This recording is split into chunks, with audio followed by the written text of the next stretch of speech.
Hi, 7th grade. Welcome to Lesson 7-2, Understand Theoretical Probability. By the end of the lesson, I want you to be able to say, I can determine the theoretical probability of an event. Let's solve and discuss it. Betty and Carl will conduct an experiment. They will flip a coin 100 times and record the result of each flip. What should they expect the results of their experiment to be? Justify your answer. So out of 100 flips, the coin has two sides, heads and tails. It has an even opportunity to land on both heads and tails the same amount of times. It is fair. It's a fair coin. So I would say that out of 100 flips, we should expect it to land on heads 50 times and land on tails 50 times, half and half.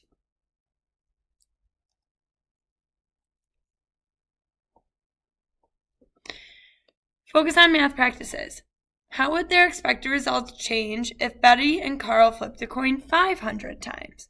Well, if it was 500 times, we're still going between heads and tails, and it's still 50% chance of getting either.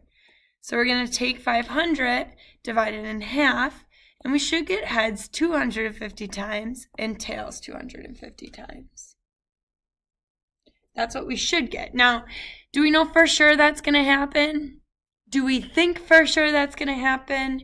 No, because, life isn't always perfect, but this is what should happen in theory. Example 1. Make predictions. Talia and Yoshi design a game for the school fair. Contestants spin the pointer and win a prize if it lands on either of the two red sections. How can Talia and Yoshi determine how many people are likely to be winners if 500 people play their game? How can you use probability to predict the number of winners? So step 1 is to determine the total number of possible outcomes from one spin of the spinner. If you count all the way around the circle, there are 16 sections that are all the same size, and each section, each color has 2 sections. So in theory, you should be able to win 2 out of 16 times. That reduces to 1 out of 8. So the probability that the contestant will win the game is 1 out of 8, or 12.5%. Remember, that is unlikely.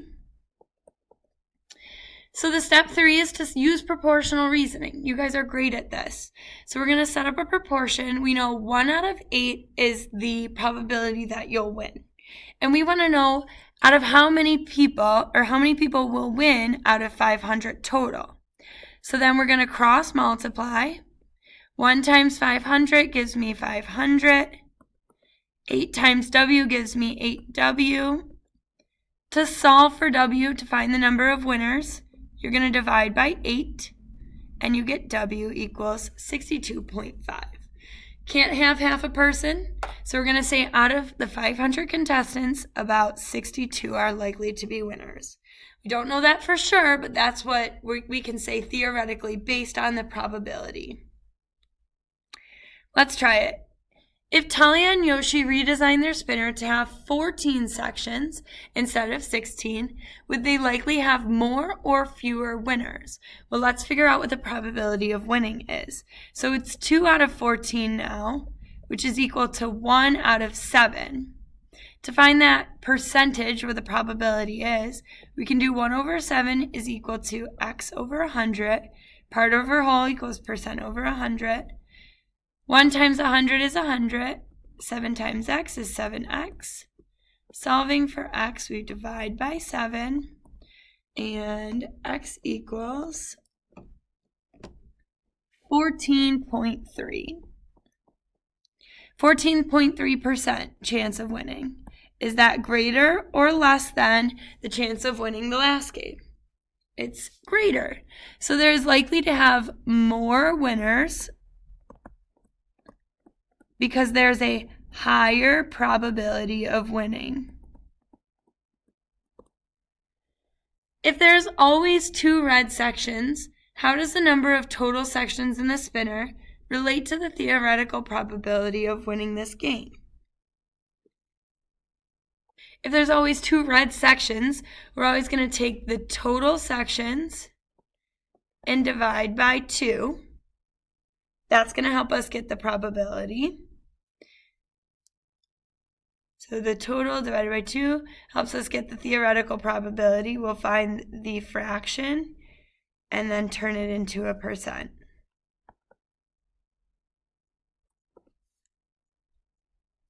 All right, next page, example number 2. Determine the theoretical probability. Archie plays a wood board game and he places 98 lettered tiles and 2 blank tiles in a bag. Players will draw tiles from the bag one at a time without looking. What is the probability that the first tile drawn will be a blank tile, labeled with the letter A, a vowel, a consonant? Okay, so we do these one at a time. How many blank tiles are there? Well, there's 2 blank tiles. 1, 2, out of a total of 100.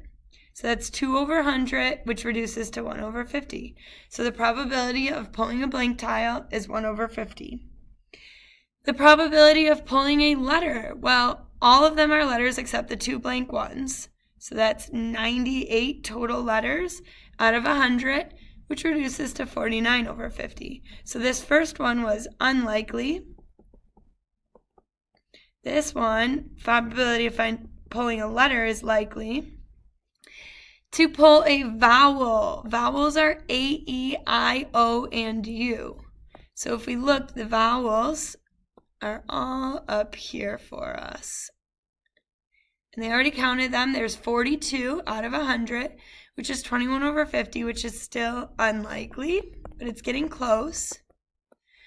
And last but not least, pulling a consonant. Well, a consonant is just whatever letter is not a vowel.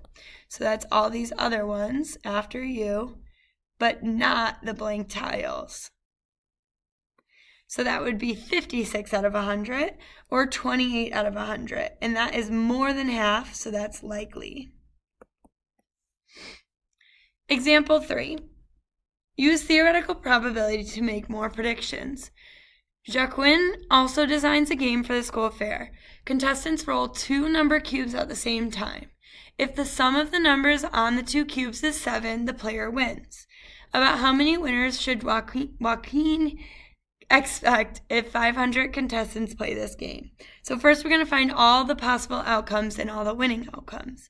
So you roll the first number cube, you get 1 through 6, roll the second one 1 through 6, and now we have to find the sum. So like that's how they made these. 1 plus 1 is 2, 2 plus 1 is 3, 3 plus 1 is 4, 4 plus 1 is 5, so on and so forth. So we filled out this chart first. Then you can see, remember, you only win if you get a 7. There are 6 possible ways in which you can win a 7 out of a total of 36 rolls. So our probability is 6 over 36, which reduces to 1 over 6, which again is unlikely. Use proportional reasoning to predict the number of winners, W, if 500 contestants play. So that 500 is going to be at the denominator. So again, we cross multiply. 1 times 500 is 500. 6 times W is 6W. Solving for W, we divide by 6. So 500 divided by 6 gives me 83.3 repeating. So out of 500 contestants, Joaquin should expect about 83 winners because you can't have 0.3 of a person. Let's try it. Joaquin wants to reduce the number of winners so that he does not have to prepare as many prizes. Choose another sum he could use as a winning sum and predict the number of winners if 500 people play his game. Well, we just need to pick any other sum that occurs less than the 7s. So what about the sum of 10? You win if you get a sum of 10. Now that's 3 out of 36. Which reduces to 1 over 12. So if your probability is 1 out of 12, and I want to see how many people win out of 500, that's how I set up my proportion. Cross multiply, 1 times 500 is 500, 12 times W is 12W. Divide both sides by 12, cancels out on the right, and our number of winners would be 41.6 repeating. So you would have about 41 winners, which is less than the 83 from above. Key concept.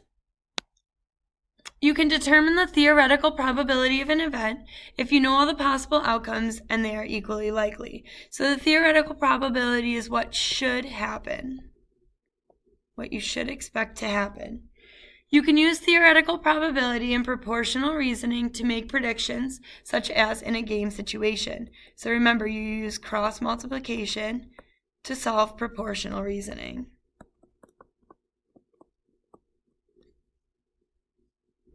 Okay, 7th grade, let's say it. I can determine the theoretical probability of an event. Have a great day.